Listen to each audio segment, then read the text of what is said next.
All right, everybody, we have junior linebacker Aiden Fisher. We'll start with Mike and then go to Zach. You can start with Zach. He's never here on Tuesday. He's got a really good question. All right, we'll start with Zach and go to Mike. You guys have talked all year about, how your expectations were always kind of this high, to be on this sort of stage, playing games like this. But were there any moments for you along the way, whether it was after a game, whether it was maybe sometime in the spring, when you sort of felt validated in that ambition, and you looked around and you thought, we all believe in this, but now we know we can play at that level? Yeah, I would just say fall camp was kind of the turning point.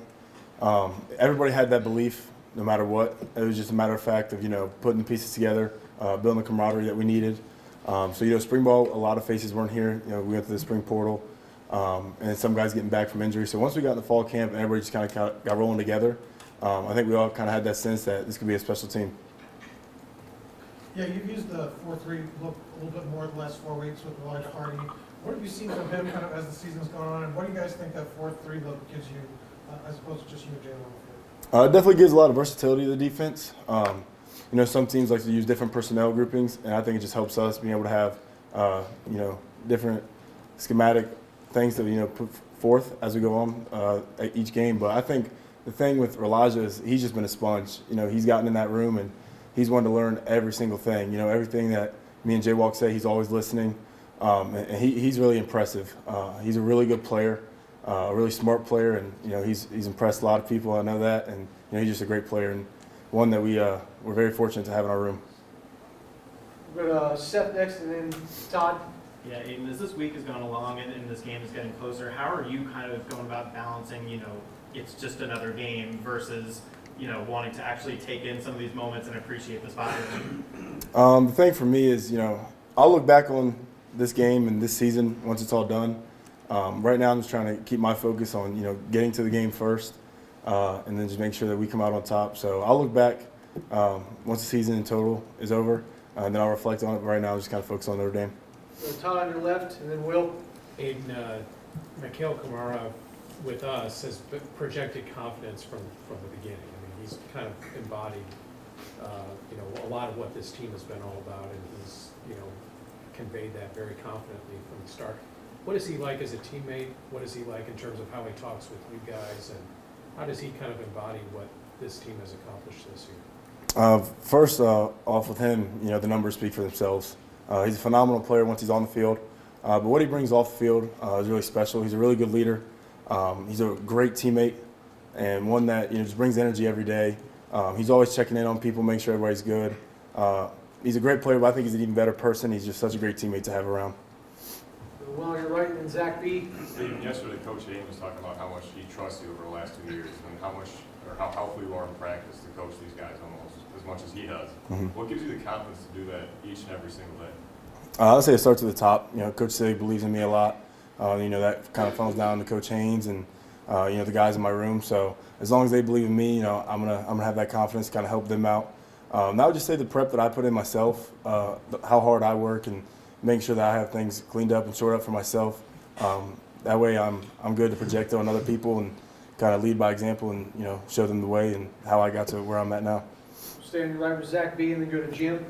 Coach Haynes yesterday mentioned how it's really difficult to stop a running quarterback like Riley Leonard. What's the key for you guys defensively to slow him down and slow down the running game of Notre Dame? Yeah, the first thing is you want to just keep everybody in front of you. They do a great job with their rushing attack. So our biggest thing will be, the same thing we've played with all year, great angles. You watch a lot of film. He's a great player. You watch a lot of film on him. A lot of people take really bad angles on him. I think he's even talked about, some people just think he's slower than he is just based off his position, but he's a really good athlete. He's got to make sure we take good angles to him, and once we get to him, and make him pay the price for carrying the ball. Go to Jim on your left, and then Ravi. And while every unit has to perform for Indiana to win this game, what have you seen in watching film on Notre Dame from their offense in total that Indiana has to do from a defensive standpoint to win the game? We got to stop the run. It's something that we're very prideful in here as a defense, and then something that they're really good at on offense. So it's going to be a really good matchup. Our biggest thing is just, like I said, take those smart angles, attack when it's there, and make sure we stop the run first of all. We'll go Robbie Anderson on the right, and then Joe. Yeah, you got named All-American, D'Angelo All-American, Kamara All-American, Works, top-rated QB among playoff quarterbacks. Just what's the sense of pride and accomplishment all you guys have made in coming from different levels, go to the Big Ten, get it done? You know, first, just with team success comes that individual success. So as long as the team's doing well, you know, obviously your players are going to reap the benefits of that.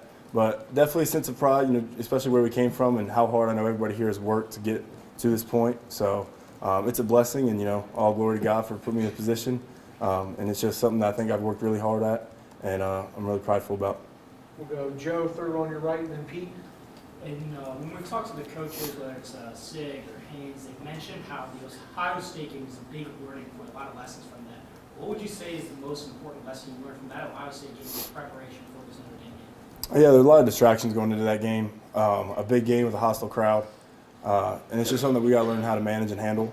You know, going into this game, it's no different than the Ohio State game. It's a big game, one with, you know, obvious huge implications. But at the end of the day, it's just another game that we got to prep for like we did for the past 12 games. So just learning from our mistakes from the Ohio State game, things that we got hit on. You know, we've had 3 weeks to clean up and shore up. So we'll be ready to, you know, take that lesson and put it to use Friday. We'll go Pete, far left, and then Jack.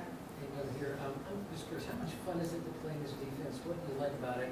And I know this is not the offense with the quarterback, but do you have, you know, input, not necessarily on the game plan, but like make some suggestions? Hey, I'd like to do this, or we can do this. Do you have any input at all?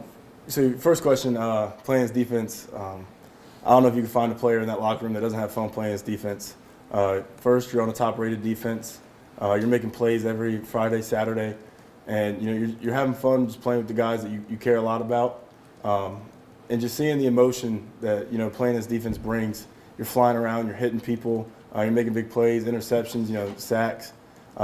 Playing an explosive defense obviously is a lot more fun than just playing at one that, you know, you're going to give up 2 to 3 yards of carry and then you're off the field. Like, we want TFLs, we want sacks, we want the explosives. So, you know, I don't know how anybody would not want to play in this defense. It's a lot of fun. And then to my input, me and Coach Haynes talk a lot. We'll send each other text messages, you know, show each other different things we see over the weekend from different teams. So we'll be able to I get my input there, just talking to Coach Haynes and seeing things that he likes, and just kind of going from there. So just a little bit of input, just make sure that me and him are communicating at a high level. Last one to Jack on your left. Yeah, going into a big game like this, how do you try to manage your emotions to where obviously you're excited for the game, but you don't want that to sort of, you know, take over things? How do you manage that personally? You know, back to the Ohio State game, you know, you feel a feeling of losing again. So I know a lot of the guys here, you know, the JMU guys, the coach staff, I think we've lost 3 times the last 2 years. So it's not a feeling that we like and not a feeling that we want to repeat. So managing your emotions comes from that. You know exactly what it takes to, you know, win a game, and you know kind of the mistakes that you made to, you know, lose the Ohio State game. So just making sure you're staying level the entire time. You know, we're going to make good plays. You know, sometimes we're going to give up bad plays. In the grand scheme of things, you just got to stay leveled and make sure that you're focused on the next play as soon as the whistle's blown. Great. Thanks, Aiden. Thanks, guys. Thank you.